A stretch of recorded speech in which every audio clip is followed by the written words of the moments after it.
Now I request Jagat Krishna, the Kathakar, for offering Srila Prabhupada. अब ये कथा पूरा नवी मुंबई में करना चाहिए, पूरा भ्रमण दुनिया को बंद करो और नवी मुंबई में करो। हरे कृष्ण।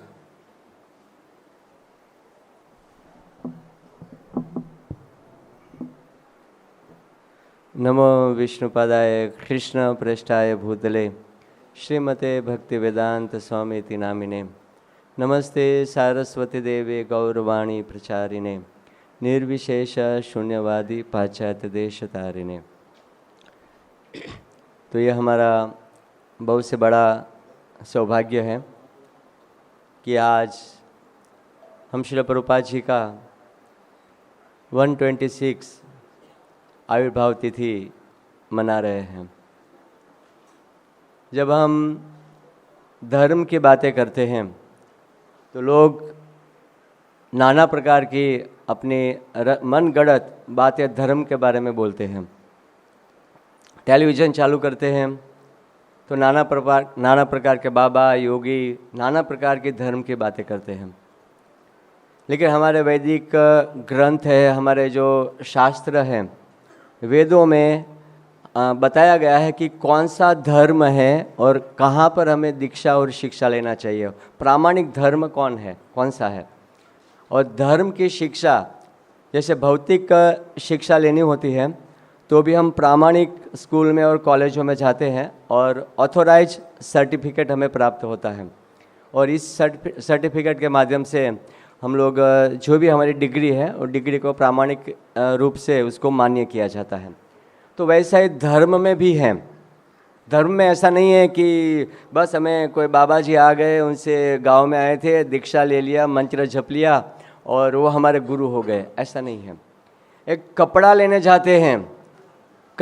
जाते हैं तो 5 दुकानों में घूमते हैं, सब्जी लेने जाते हैं तो 10 जगह पूछते हैं। लेकिन धार्मिक नियमों का पालन करना होता है, गुरु बनाना होता है, तो हम कैसे भी कोई भी व्यक्ति को गुरु बना देते हैं। वास्तव में ये हमारी भारत भूमि का एक बहुत से बड़ा दुर्भाग्य है। लेकिन हमारा एक सबसे बड़ा सौभाग्य है कि हम इस्कॉन संस्था में हैं। इतना सारा धर्म है, इतने सारे गुरु है, इतने सारे बाबा है, लेकिन इस्कॉन एक अलग ही है। ऐसा क्या है इस्कॉन में? जब हम इस्कॉन में आते हैं तो एक हृदय में अलग सा फीलिंग होता है, कुछ करंट लगता है। जैसे हम पावर को हाथ लगाते हैं, उंगली डालेंगे तो करंट लगता है। तो मंदिर में आते हैं तो एक करंट लगता है। वो करंट क्या है? क्योंकि वो जो है हमारी संस्था इस्कॉन संस्था है और 4 जो प्रामाणिक धर्म हैं, भगवान ने 4 धर्मों के माध्यम से इस संसार में प्रचार करने के लिए ऑथोराइज किया है। उनमें से हम इस्कॉन संस्था जो है ब्रह्म मध्व गौड़ीय संप्रदाय है। इसलिए हम इस्कॉन में आते हैं तो हमें बहुत ही अच्छा लगता है। और इस्कॉन में एक तो हमारा सौभाग्य है कि प्रामाणिक संप्रदाय है, और दूसरा सौभाग्य है कि इस्कॉन संस्था के संस्थापक आचार्य श्री प्रभुपाद जी है। तो प्रभुपाद जी क्यों? वाई? और कोई गुरु नहीं। और भी धर्म का 4 संप्रदाय प्रामाणिक है। श्री संप्रदाय है, रुद्र संप्रदाय है, 4 कुमार संप्रदाय है। लेकिन ये जो ब्रह्म मध्व गौड़ीय संप्रदाय, और इसी ब्रह्म मध्व गौड़ीय संप्रदाय में और भी नाना प्रकार की शाखाएं हैं, लेकिन सारी शाखाओं में केवल प्रभुपाद जी क्यों? वाई? केवल प्रभुपाद जी क्यों? मतलब इसके बारे में हम अपने आप को और प्रभुपाद जी से दीक्षा क्यों लेना चाहिए? और भी ब्रह्म मध्य गौड़ीय संप्रदाय की नाना प्रकार की शाखाएं हैं, क्योंकि प्रभुपाद जी जो हैं, पहली बात तो कि सामान्य जीव नहीं है। धर्म का प्रचार करने के लिए कोई भी व्यक्ति जो पात्रता होती है वो धर्म का प्रचार कर सकते हैं। किबा विप्र किबा न्यासी शूद्र के है, जय कृष्ण तत्ववेता से गुरु है। लेकिन श्रील प्रभुपाद जी जो हैं इस प्रकार के गुरु नहीं हैं। श्री प्रभुपाद जी जो है भगवान के धाम से आए हुए हैं केवल धर्म का प्रचार करने के लिए। भगवान ने श्री प्रभुपाद जी को यहाँ पर धर्म का प्रचार करने के लिए श्री प्रभुपाद जी को भगवान ने यहाँ पर भेजा है। मतलब कोई सामान्य जीव होता है और धार्मिक नियमों का पालन करते हैं, फिर वो गुरु बनते हैं, वैसे गुरु श्री प्रभुपाद जी नहीं हैं। और इस ब्रह्म मध्य गौड़ीय संप्रदाय का सबसे बड़ा सौभाग्य, क्योंकि भगवान ने ब्रह्मा जी को उपदेश दिया, ब्रह्मा जी को भगवान ने सारे वेदों का उपदेश दे दिया, कॉपी टू पेस्ट कर दिया, अपने हृदय से ब्रह्मा जी के हृदय में पेश कर दिया। इसी परंपरा में माधवेंद्रपुरी आए, जिनको 2-2 बार भगवान ने दर्शन दिया।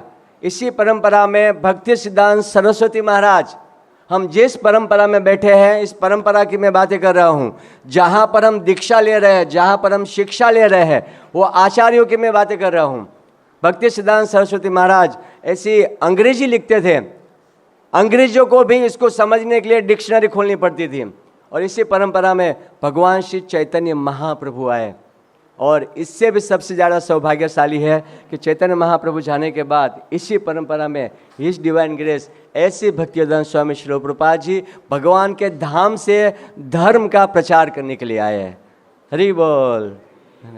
तो हमारा सबसे बड़ा सौभाग्य है कि हम लोग एक बहुत ही अच्छे संप्रदाय जो प्रामाणिक धर्म का प्रचार करते हैं, उस संप्रदाय के साथ हम लोग जुड़े हुए हैं। और भी बहुत सारी बातें हैं प्रभुपाद जी के बारे में कि प्रभुपाद जी एक तो भगवान के धाम से आए, प्रभुपाद जी सामान्य जीव नहीं हैं। प्रभुपाद जी ने नाना प्रकार के ग्रंथ लिखा। प्रभुपाद मतलब प्रभुपाद जी पूर्ण रूप से भगवान के प्रति समर्पित थे, हमेशा हर कार्य में भगवान के प्रति समर्पित रहते थे।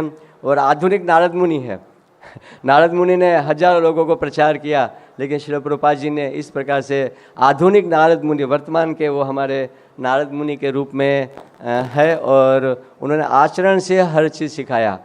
एक बार कलकत्ता में श्रील प्रभुपाद जी बैठे थे, तो वहाँ पर बम विस्फोट हुआ, कुछ हिंदू मुसलमानों का दंगा हो रहा था। तो बम विस्फोट हुआ, तो जैसे बम विस्फोट हुआ तो उनके शिष्य लोग जो थे भागने लगे। प्रभुपाद जी ने बोला बैठो, अगर मर जाएंगे माला चालू कर दो, हरे कृष्ण बोलो, अगर हम मर जाएंगे तो भगवान के धाम जाएंगे। हरे कृष्णा कृष्णा कृष्णा हरे हरे, हरे राम राम राम हरे। ऐसे अनेकों प्रसंग हैं कि हर परिस्थिति में भगवान के ऊपर निर्भर रहें। एक भक्त का एक गुण होता है कि हर कार्य में भगवान के ऊपर निर्भर रहें। एक बार एक मंदिर में गए थे श्रील प्रभुपाद जी, तो पुजारी ने कहा, मीटिंग था, तो सारे भक्त लोग ने प्रभुपाद जी को बताया मैनेजमेंट की ओर से कि ये जो पुजारी है वो अच्छा सेवा करता है, लेकिन श्रील प्रभुपाद जी वो हमेशा बांसुरी क्या करता है, उल्टा लगाता है। जैसे 7-7:15 बजे आल्टर खुलता है, और आल्टर खुलते ही गोविंदम जैसे ब्रह्मा जी की स्तुति जो ब्रह्म संहिता का उच्चारण होता है, लेकिन बांसुरी उल्टी होती है। तो सारे भक्त लोग थोड़ा एक माहौल मंदिर का थोड़ा ऐसा हो जाता है, खराब हो जाता है। उनको बहुत बार समझाया, व्यवस्थापक ने भी कहा कि प्रभुपाद जी वो हमेशा जो बांसुरी उल्टी लगाता है, भूल जाता है। तो प्रभुपाद जी ने तुरंत कोई बात नहीं, क्या बांसुरी उल्टी लगाते हैं, कृष्ण जो है उल्टा बांसुरी भी बजा सकते हैं, कृष्ण के लिए हर चीज संभव है। मतलब प्रभुपाद जी हर कार्य को कृष्ण के साथ जोड़ते थे। हमारे साथ क्या होता है, मंदिर में आते ऐसा ऐसा ऐसा कर रहे हैं, वो कर रहा है, वो कर रहे हैं, हमारे साथ वैसा होता है। लेकिन प्रभुपाद जी एक आचार्य के रूप में थे, हर व्यक्ति का गुणों को देखते थे, वो कितना प्रयास कर क्या कर रहे हैं कृष्ण के लिए, और यहाँ तक कि हम कितना कर रहे वो नहीं है महत्वपूर्ण। अगर हमारे पास ज़्यादा समय तो ज़्यादा करेंगे, क्या कर रहे हैं, हमारी क्षमता के अनुसार क्या कर रहे हैं। अगर कोई ज़्यादा क्षमतावान नहीं है, छोटी सी सेवा कर रहा है, और कोई ज़्यादा जिनके पास समय है, जैसे हम ब्रह्मचारी हैं, केवल 16 माला करें, और गृहस्थ जो है वो भी 16 माला कर रहा है, तो मतलब हमारे ब्रह्मचारी के पास तो समय है, तो उनको ज़्यादा माला करनी चाहिए। तो कितना समय के अनुसार आप भगवान के लिए क्या कर रहे हैं वो ज़्यादा महत्वपूर्ण है। तो बहुत ही हमारा सौभाग्य है। और भी बहुत सारी बातें हैं, लेकिन और भी भक्तों को बोलना है। लेकिन आज के दिन प्रभुपाद जी के आविर्भाव तिथि पर मैं प्रभुपाद जी के चरणों में प्रार्थना करता हूँ कि मुझे हमेशा आपकी सेवा में नियुक्त रखे, और बड़े उत्साहपूर्वक आपकी सेवा कर सकूं, और ये जो संस्था है उस संस्था के साथ समर्पण होकर संस्था के लिए मैं सेवा कर सकूं। हरे कृष्णा।